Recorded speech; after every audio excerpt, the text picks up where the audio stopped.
আজ আমি তোমাদের সাথে মজাদার একটা কেক রেসিপি শেয়ার করতেছি। কেকটার নাম হচ্ছে ড্রিম কেক। কেকটা কিন্তু খেতে খুবই মজাদার। আসসালামু আলাইকুম বন্ধুরা, তোমরা সবাই কেমন আছো? আশা করি সবাই অনেক ভালো আছো। তো এই কেকটা তৈরি করার জন্য আমি ছোট করে একটা কেক তৈরি করে নিব আগে। তার জন্য একটা ডিম আর পরিমাণ মতো চিনি দিয়ে আমি এটা সুন্দর করে ফেটিয়ে নিব। এটা সুন্দর করে ফেটানো হয়ে গেলে এখানে আমি বিস্কিটের গুঁড়ো দিয়েছি। আসলে বিস্কিটের গুঁড়ো দিয়ে কেক বানালে কিন্তু একটা সুন্দর ঘ্রাণ আসে বা খেতেও মজা লাগে, তার জন্য কিন্তু আমি এটা দিয়ে বানালাম। তো এই যে এটাও কিন্তু সুন্দর করে ফেটিয়ে নিব যেন কোনো দানা ভাব না থাকে। এখানে আমি যে পরিমাণ মতো একটুখানি তেল দিয়েছি। ছোট একটা কেক তো এই জন্য আর মাপ করিনি, আমি আমার নিজের আন্দাজ মতোই দিয়ে দিয়েছি। এখানে আমি এটাও কিন্তু সুন্দর করে একদম ফেটিয়ে নিতে হবে যাতে কোনো দানা দানা ভাব না থাকে। অনেকক্ষণ ধরেই কিন্তু এটা ফেটাতে হয় কেকের মিশ্রণটা। কেক যারা তৈরি করেন তারা কিন্তু অবশ্যই জানে। এখন এই যে অল্প একটু ময়দা দিয়েছি আর এখানে হাফ ইনো পাউডার দিয়েছি। আসলে ময়দা কম দেওয়ার কারণে আমি এখানে বিস্কিটগুলো দিয়েছি। এখানে কিন্তু ময়দা অল্প দিলেই হয়ে যায়, আর ময়দা না দিলেও চলে কিন্তু।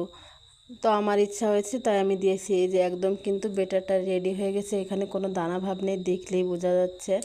এখন আমি এই যে ছোট্ট একটা বাটি নিয়েছি, এখানে একটু কাগজ দিয়ে অল্প একটুখানি তেল দিয়ে সুন্দর করে মিশিয়ে নিয়েছি যাতে কেকটা লেগে না যায়।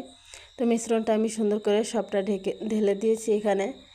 ঢেলে দিয়ে এখানে আমি একটা কড়াই নিয়েছি। কড়াই একটু পানি দিয়ে একটা স্ট্যান্ড বসিয়ে এখানে কেকটা আমি দিয়ে দিয়েছি। একটা ছোটো প্লেটে ঢাকা দিয়ে ঢাকুন ঢাকা দিয়েছি। আর এখানে আমি যে একটু চকলেট নিয়েছি, চকলেটগুলো খুলে এটা কিন্তু সম্পূর্ণ গলিয়ে নিতে হবে, সেটা আর দেখানো হয়নি। কেকটা কিন্তু আমার রেডি হয়ে গেছে। কেকটা আমি এখন উঠিয়ে নেব। তার আগে একটু কাঠি দিয়ে চেক করে নেব কেকটা সেট হয়েছে কিনা।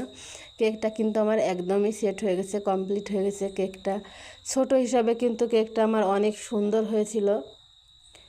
দেখলেই বোঝা যাচ্ছে কেকটা কিন্তু অনেক বেশি সুন্দর হয়েছে, আবার অনেক মজাও হয়েছিল খেতে।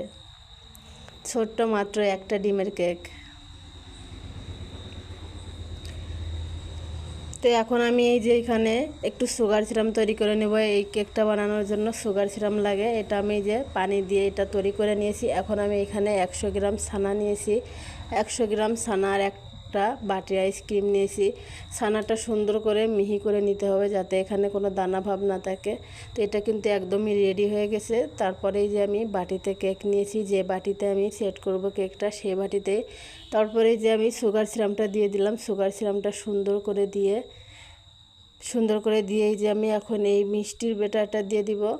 আসলে এই ছানাটা কিন্তু আমার বাজার থেকে কেনা ছিল। বাজার থেকে কিনলে কিন্তু এখানে কোনো চিনি দেওয়া লাগে না, কারণ এটা তো